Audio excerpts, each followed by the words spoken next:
Hey gorgeous mums, it's Kirsten, clinical psychologist and the conscious mother, the mostly conscious mother. I have been meaning to do this video for a little while because I have just seen again and again and again, I'm not quite sure why, this particular issue coming up in my conversations with mums both personally and also in my sessions. Now obviously my sessions are private and confidential, and so I'm not going to be sharing any details or anyone's details there, but what I can say to you is there is this issue, there's this experience that we mothers have that is really powerful. We feel dreadfully guilty and ashamed about. It's our dirty little secret. And it seems we're really convinced that no other mother experiences it. And I'm here to talk about it today because you know me, I like to talk about things that most people don't like to talk about. And that experience is mother rage. Yep, mother rage. And I bet the minute I said that, you all had a bit of a cringe on the inside, but you also had a bit of a kick in the stomach that was like, yeah, I know what she's talking about. And you might have even thought of a time where you remember feeling enraged in response to your child, whether it was they were doing something you didn't want them to do or they weren't doing something that you really wanted them to do. Now, rage is different from irritation, frustration, anger, any of those things. And I'm going to explain how. So this morning, like many mornings, I was really frustrated and probably ended up getting to the point of being angry with my youngest child. He comes home from school, kicks off his shoes wherever he happens to be at the time. He's been told a gazillion times to put them in his room. He didn't, and of course this morning when it was time to get ready for school, he couldn't find his shoes, and somehow they'd become, caught underneath the couch and amongst a whole bunch of, one was caught underneath the couch and one was amongst a whole bunch of other things. And he was getting highly distressed and all the rest, and I'm just feeling, and I even said, I've said this to you a million times. I did that whole routine. I'm sure you know about it and have done it yourselves many times. Now for me, that was, as I said, frustration that ended up being anger. And it was just the situation itself. It was like, oh, for God's sakes, here we go again. That's not mother rage. I was able to keep myself in check, even though I was frustrated and I was saying, I've said this a gazillion times, all that stuff. Essentially, I had control over myself, and it wasn't the most powerful experience I've had in terms of on the spectrum of anger. Mother rage is different. Mother rage just envelops you. It feels as though it's in every single cell. It's a very physical feeling, so often you find yourself getting flushed and shaky and red and your heart's racing. You're just so enraged. And at those times it can be really difficult to keep your behavior in check. And in fact, often you don't. It's just impossible to contain it. And so you really let loose with the yelling. You say mean things, and some people even smack their kids at that point, even though that might be something they simply do not believe in doing. So it's when you really behave out of character. And what I know is when that happens for us mums, when we behave that way and then we get to the other side of it and we're calmer, oh my God, we feel so dreadful about ourselves because it's like it's the polar opposite of who we want to be and how we want to be as a mum. And so we beat ourselves up. Now, I'm here to say to you that apart from the fact that it's really common, I'm here to say that it's also something you can do something about. The reason rage comes up most of the time, I was going to put a percentage on it, but I don't have a percentage. But can I just say the absolute most of the time that we feel rage is because the situation that's unfolding in front of us is triggering stuff for us in our past, in our childhood, adolescence, even in our adulthood. It might even be something from a couple of years ago. But either way, we're being triggered. And so our rage is not just a reaction to our child who's doing whatever or not doing whatever. It is a reaction to the situation we have historically been in, which is why it's so bloody powerful and overwhelming for us. Now, again, we can just kind of say, okay, it's history. History's coming up for me. I've got no choice in the matter, and I'm going to yell, scream, smack even. And when I calm down, I'm just going to beat myself up. And you know what? That's just going to play out again and again and again and again, because clearly something is unresolved for you that's being triggered, and it will play out again. So you can be quite helpless in it. Or you can actually make a decision, and this is my preference, a decision to look at this hard stuff, a decision to, when I'm out of the scenario, when I'm calm again, to really make sense of what has gone on for me, what is the trigger, what has my child done, and what is that triggering for me from my history.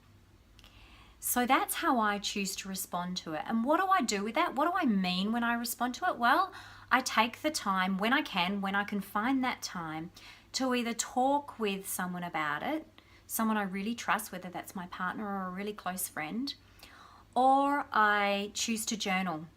And I journal and journal and journal and journal and journal until there are no more words that I can possibly come up with in response to that thing. And so, just to be a bit more specific about the journaling, my journaling, when I'm doing it for this purpose, starts with describing what my child was doing. And then I move into what I was thinking, what I was feeling. And what I always find is once I do that, the ball starts rolling. It's like the dam's open and the water's gushing out. And suddenly I'm starting to write about things from the past, feelings that are old feelings, people or a person or a dynamic or an incident or whatever.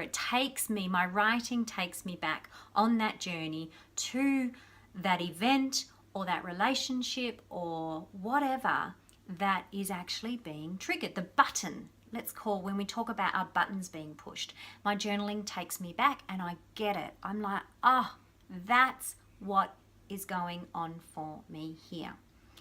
Now, to be honest, most of the time, and it's probably because I've done a fair amount of therapy myself, I genuinely practice what I preach, been on retreats and all those kinds of things as a participant, not as the person running it.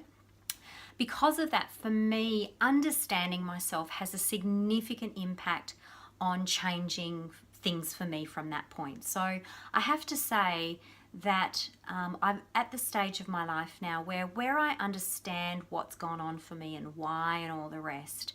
When I face that same situation again the next week or the next month, I have that knowledge with me, and so I can recognize, here we go again, that's history being repeated, and I know what that history is, and I know what's going on, and I know what I'm thinking in my head that's making me respond with rage to the situation in the here and now. So when you do a lot of this kind of personal development stuff, therapy, growth, whatever you want to call it, you do get to the point where simply understanding makes a significant difference, because you have that knowledge next time you face that situation, and it just changes how you experience it. But certainly in the earlier days, and I have no doubt there'll be something I haven't yet worked out for myself that will be trickier and will require me to go back and resolve that past experience or heal from that past experience in order to have my reactions in the here and now be more aligned with who I want to be. I also know that I will probably, in those early stages of learning how to do this differently, need to do things like take myself out for a time out, do some deep breathing, put on my favorite songs to try and lift my mood, or distract myself. They're just some of the things that I find work for me. I've practiced lots of different things over a long period of time, and I now know what works to help just settle me down enough, move me from rage back down to anger or frustration, so that I can deal with the situation in front of me more effectively. So that's how I manage it, and it's certainly how I encourage my clients to respond and grow and use these as learning opportunities to do things differently. And most of the time when they do this, when they take the time both in therapy and outside of the therapy session to do this stuff, it really, really changes things for them. And so they experience the rage far less often. And when it does come up, they understand it far more in the moment and can, take a different pathway. And that takes practice. It takes effort. I'd love to say, snap your fingers and it's done. Just wish it away and it works. It doesn't. But what I can say is it is effective, and it is way better than just throwing your hands in the air and thinking, God, I'm the crappiest mum on the earth. I'm the only one that feels this rage.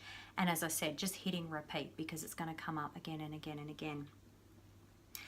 So just to recap, I guess, rage, mother rage, is a really common experience. I haven't yet met a mum who hasn't experienced it. If you are one of those mums, I'd love to hear from you. I really would. But it's an experience that's common that you can do something about. You can just have it come up again and again and again for you, and it will, without a doubt. Because if you don't go back and deal with what it is that's being triggered, it's going to be triggered and it's going to come up for you again. Or you can take a different path and think, what do I need to understand? What's going on for me? And you can use some of the techniques that I've mentioned to you. These are the kinds of things we spend a lot of time on retreat. Mother rage is something that is almost like a guaranteed topic of discussion on retreat, because it is so common. But not only that, it's so common and we feel so ashamed of feeling this way. And so the mums go away with such a different perspective of their rage, and with a knowledge of how to deal with it more effectively and not be held to ransom by it. And so I encourage you to try it on for size. And the next time you feel that rage, try the things that I've suggested and see what happens next time you're faced with that trigger. See if you're as enraged, or whether you're able to bring yourself down to a lower level of perhaps frustration or anger instead. See what changes. Don't give up though if it doesn't change immediately. It's just a sign that you need to perhaps do a little bit more work on the issue or experience or relationship or whatever that's been triggered in the first place. So keep going, and if you need some professional help, then go and get it. Come along to a retreat or go and see a psychologist. Do any of those things, because there is so much that can be done to help you in this particular area of mother rage. So I hope it's been really useful for you, because I really do hate the idea that you're suffering in this way on your own and that you just have one more thing you can beat yourself up about. Go forth, give it a crack, be kind to yourself. You really are a beautiful mum. I know that. You need to know that. You need to find a way to connect with that. See you later. Bye.